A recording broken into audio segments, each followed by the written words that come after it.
Today I just want to talk about what I think is the most important part of any knife.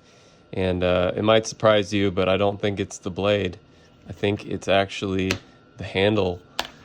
And the reason I say that is because I think the effectiveness of the knife is determined more so by the handle, because that's what you are controlling the blade, the tip, the cutting edge of the knife with.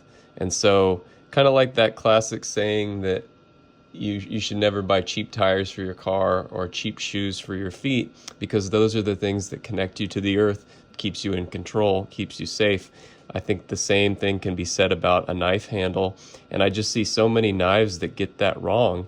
And I think it's because they're trying to just make something different for the sake of being different, or they are, there's nothing wrong with experimenting with, different grips and different shapes and materials, but so many knife companies, I think, don't even recognize the importance of the handle. This is my Mora Companion HD, which I've had for a few years now, and it's just continued to impress me. I was thinking about it the other day, and I think the reason is because they just got the handle so right with this knife. It's a hard plastic, this green part, and then it's over molded with a rubber, but it's not a super tacky rubber, but it provides enough traction and enough grip that you just feel like you're in control.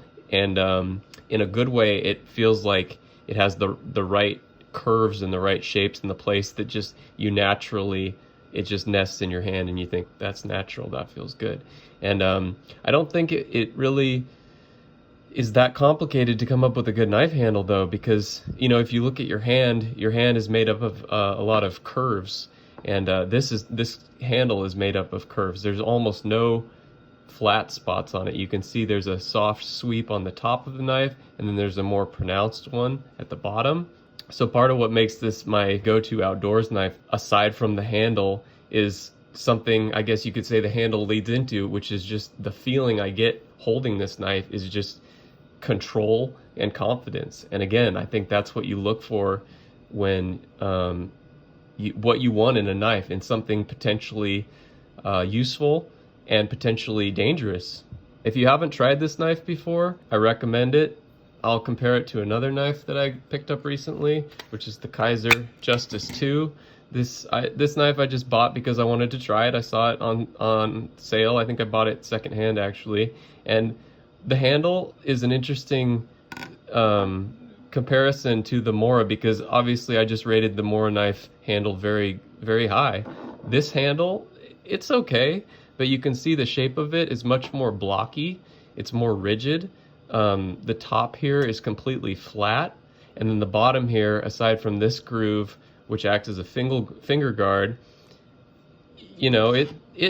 it's something you can hold on to, but I think you would feel it more in a negative way the longer you used it.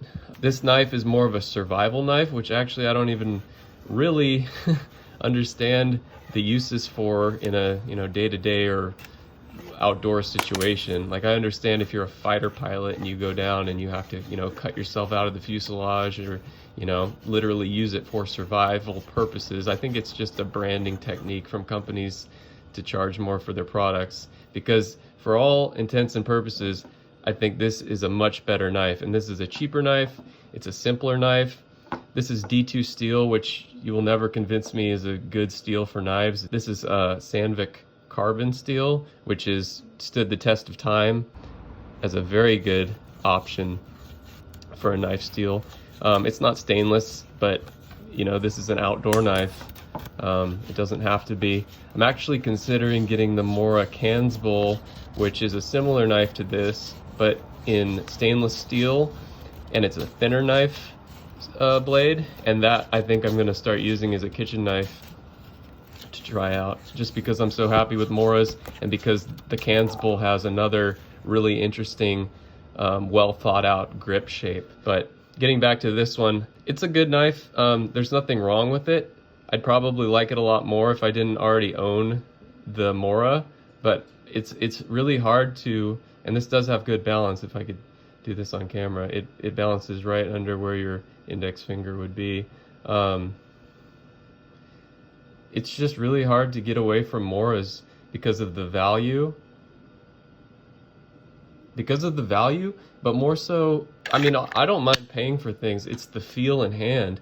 And this knife just perfectly feels balanced. It feels secure. It feels like something you'd want to continue to use if you were making a fire, if you were feather sticking, if you were making some sort of, yeah, I mean, you could whittle with this knife for sure. The Scandi grind is perfect for cutting into wood. Feels like you're pushing a chisel. It's really just, you know, consistent feeling. I just really think that like enough companies do not start, I think they start with like the blade shape or the blade steel when they should start with the thing that actually connects us to the knife, and that's the handle. And there's really no substitute for a well-designed, well-thought-out, tested handle